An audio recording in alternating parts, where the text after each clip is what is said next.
Welcome to Gapology Radio Podcast with authors Mark Tienes and Brian Brockhoff. We can be reached at gapology.org, and our books can be found at amazon.com. Hey everybody, welcome back to another episode of Gapology Radio. This is your leadership development podcast where we talk about Gapology, IMBAR, and more. Let's go ahead and give Mark Tienes a call and see what he's up to. Brian. Hey Mark, how are you? I'm great. How are you? I'm doing very well. I'm actually kind of tired today. I had so many meetings today. Just dragging. Well, let's change everything and talk about meetings then. Okay, you have a good topic? We can make them better. Perfect. Sounds good. One of the most common complaints I hear from leaders and from others is that meetings are ineffective, they're a waste of time, they're poorly planned, they didn't need to happen, etc. So what I'd like to talk about is how to conduct an effective meeting. Awesome. Perfect. People will love this one. All right. Well, let me jump right in. Sounds good. So the first thing you've got to do is set objectives. Don't meet if you don't have reasons to meet. So literally set objectives about why to meet and what outcomes are expected. And set expectations for yourself as a leader of the meeting. What is going to be the measurable outcome of this meeting? Very, very important. Don't meet to meet. It's not the culture that you want to create. A culture of action meets very little, but when they meet, it's powerful and quite impactful. What do you think? Yeah, that's interesting. I think, if the information can be delivered in an email, send an email. If it can be delivered in a phone call, make a phone call. Meetings need to be impactful. If you're going to have your team dedicate their time to be face-to-face with you, make sure it's worthwhile. Yeah, that's key.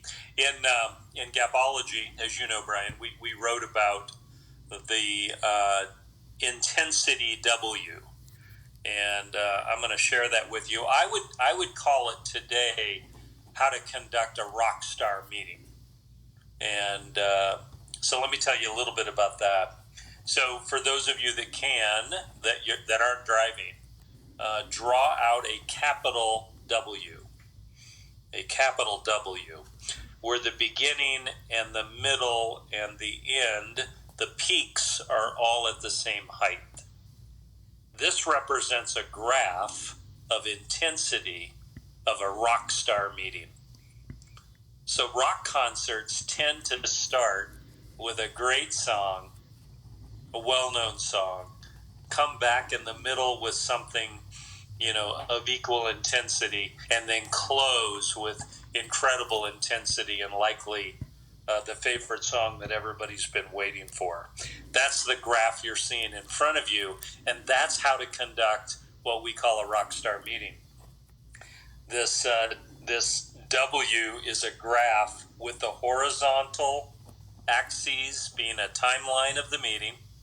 So the first point of the W is the beginning.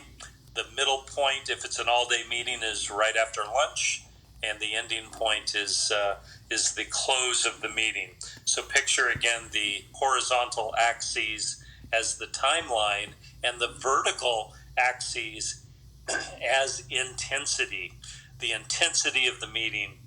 And I'm going to teach you how to create high intensity. What do you think, Brian?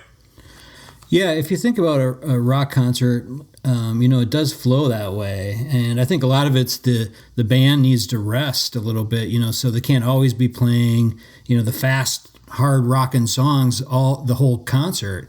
Plus, on the other end, I don't think the audience can listen to the whole, hard rocking for the entire show. I think you need that up and down, give people kind of an emotional flow through it.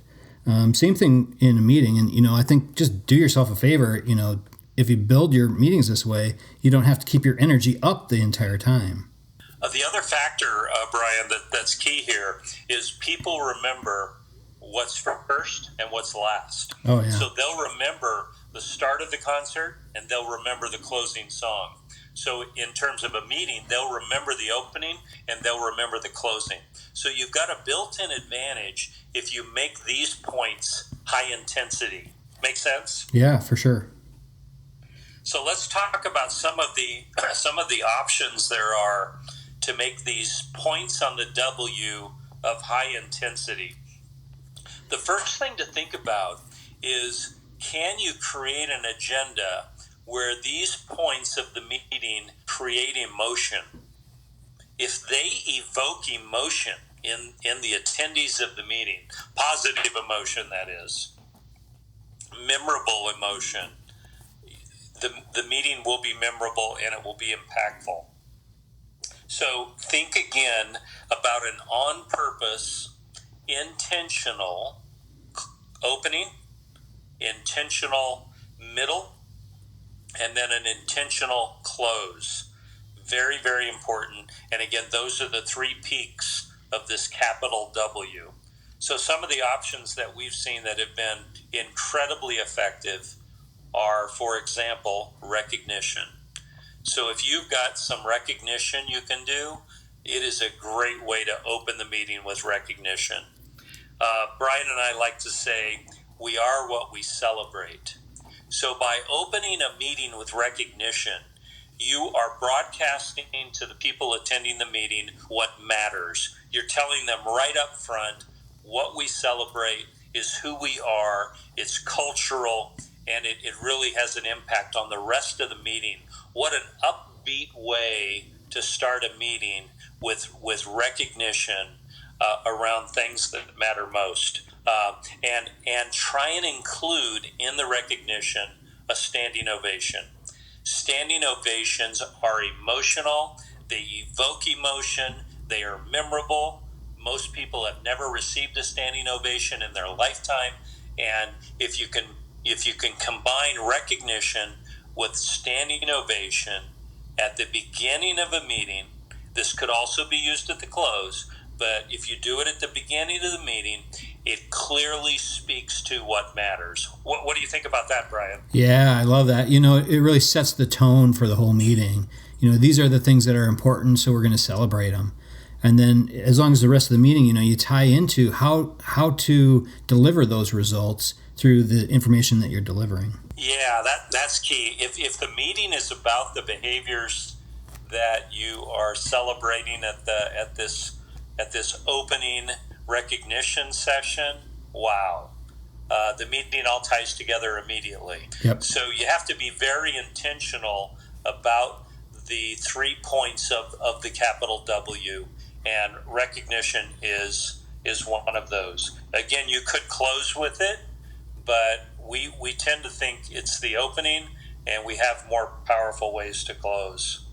So another potential opening that broadcasts again, we are what we celebrate, would be to announce the promotion of an individual or multiple individuals who have performed very well.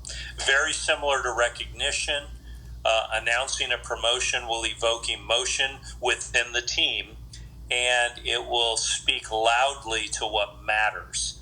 And announcing a promotion can have a significant impact on the rest of the meeting, and it again is an opportunity to celebrate the team and the culture and the results similar to recognition.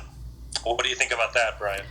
Yeah, I was just thinking about, if you're that person being promoted and you get publicly recognized like that at the beginning of a meeting, your attention is going to be laser focused during that meeting. You're going to want to really prove to everyone else why you were selected for the promotion. Yeah, it might have an impact on those that weren't promoted though as well. Yeah, for sure. So it may cause them to say, "Wow, that needs to be me.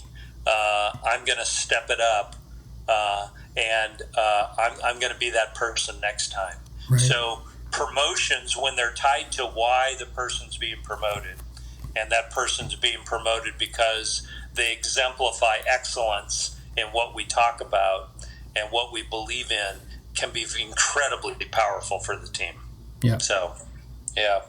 So sometimes I'm changing topics here as it relates to things you can begin the meeting with. Sometimes you have to hold a meeting around a major announcement, and that announcement often will need to occur at the beginning of the meeting, because the meeting will be all about then the plan to move forward after this announcement.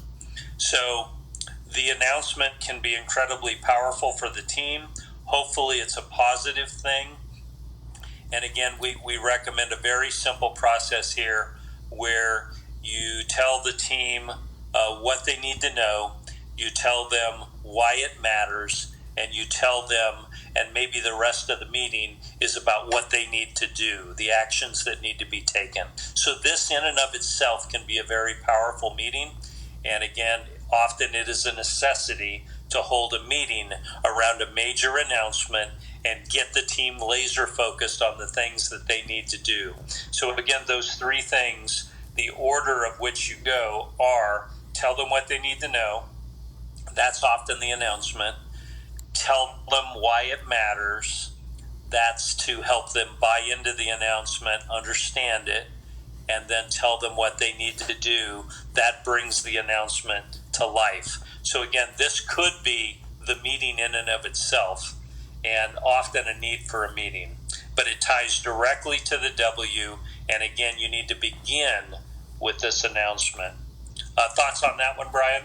Yeah, that strategy really helps to make your whole meeting impactful, because it's very clear. It's a very strong process that you walk through. So it just really helps you to organize your entire meeting that way. So the middle of the meeting's a little dicey. You have to sort of figure that one out. Maybe you serve lunch and people get a little bit tired. I've seen a lot of things that work. Sometimes a physical activity, a yoga class after lunch, or a Pilates class, or a Zumba class. Who knows? Try and get some physical activity. Try and get everybody re-engaged. There's a number of ways. If you've got three different sets of recognition is a great way to get the team engaged after lunch. So think about and be on purpose about how you restart the meeting. But the closing needs to be powerful, and I'm going to turn to that now. So the most powerful closing is often a call to action. So you've spent maybe the entire day now talking about and strategizing about the things we need to do to move forward. And the closing and the call to action that can come from that can be incredibly powerful. We have seen, depending on the group size, a group get in a circle. So you change the seating arrangement into a circle, and you do a call to action. Often the leader is in the middle of the circle, and they rotate around the circle to each of the individuals in the meeting. Picture a clock, and go from 12 all the way around and back to 12, and literally asking for the commitment of each of the individuals in front of their peer group. This can be emotional, it can be powerful, it can often get the results, though, that you're looking for, because an individual who will commit to a set of actions in front of their peer group, in essence in front of their world, will tend to fully execute that and give it all they've got. So this can be one of the most powerful ways to close a meeting, is with a call to action. Any thoughts on that one, Brian? I've got a couple more after that. Yeah, I think, a lot of people go into meetings thinking it's just going to be passive. They're just going to sit there, they're going to listen to the boss talk, and then they're going to go home and do whatever. Doing that, going around in a circle and creating a call to action, I think, once you do that a few times, you're going to change everybody's perception of a meeting. They're not going to just walk into it thinking it's passive. They actually are going to have to take action. Yeah, I love, I saw recently a leader who turned to each individual in a circle at the end of the meeting and said, okay, what are you going to do? One by one. What are you going to do? What are you going to do? And it started to build, because as each of those individuals heard their peers talk, it started to change their game. It upped their game. It caused them to think it through. And as each person spoke, they had more tools in their toolbox because ideas were flowing forward. And it was incredibly, incredibly powerful. And that is what I call a call to action close. And it can last for years. It can last for years. So if you haven't done that, it works very well. One of the other closes that I have seen work is a series of testimonials, often beginning with the leader. So the leader gets up and talks about how tough the changes are that we're going through, but how committed they are and how they feel energized by it. And they give their own personal testimonial. And then through volunteerism, they ask who would like to go next. And one by one, those that want to speak step up and talk about, again, changes that we're going through and my commitment to those changes. This can be an incredibly powerful close. It's a little risky. You don't always know what you're going to get out of it. You can have some of them somewhat prepared and set up, but it often is powerful and can, again, evoke emotion, create emotion in the team around maybe some major changes that are going on. But that leader testimonial to kick it off is really the key. And it can be one of the most powerful closes I have ever seen. What are your thoughts on that one, Brian? Yeah, I think that just shows your passion. It shows your commitment to the team, shows that, the things that you talked about during the day or during the meeting was important. I love that. And, as a leader going first and putting yourself out there a little bit, I think that does help create, get the ball rolling to get participation in that. Yeah, absolutely. So there's a lot of ways to go after this. The final one I'll leave you with is the simplest of all, and that is the leader having an open discussion with the team and recapping what needs to come next, what we need to do, the actions we need to take, and the leader asking for the team to commit to this, asking who's in. Are you in? Are you in? These are the things we need to do. Are you in? Are you in? Going right on around the room. It can be a bit intimidating. It can be a bit forced, but it can also be very powerful. If there are an absolute set of actions that must happen, and they've got to happen tomorrow, and we've come out of this meeting where we've discussed them, it can be pretty powerful, and it can move the team in the right direction. They come away with no doubt about what matters and what they need to do tomorrow. Starting tomorrow, things are different. Are you in? So, in either case, what I would leave you with is you need to plan out your meeting. Use the capital W. It's incredible. Again, rock stars have used it for years. Rockstar Meetings are built around a W, where you intentionally create a significant level of intensity at the beginning and at the close, and you work to do the same thing in the middle to re-energize the group. Plan your meetings accordingly. Do not put dull topics at the opening or at the closing. Don't do it. It won't work. It'll be a dud of a meeting. Be intentional about the agenda. Be intentional about your seating arrangement. Be intentional about changing the seat assignment at the closing and maybe standing in a circle. Great meetings are created by great leaders. They're very possible. They need to be well thought out, and they need to be intentional. That's it for me, Brian. What are your closing thoughts? Yeah, no, I love it, Mark. I think this is definitely going to be a podcast people are going to use. I love it. Wonderful. Thanks, Brian. Yep. I'll talk to you later. Bye, everybody. Bye. Okay, that'll wrap it up from here. Head on over to our website, gapology.org, for more information. Everyone have a fantastic week. We'll talk to you soon. This has been a Gapology production.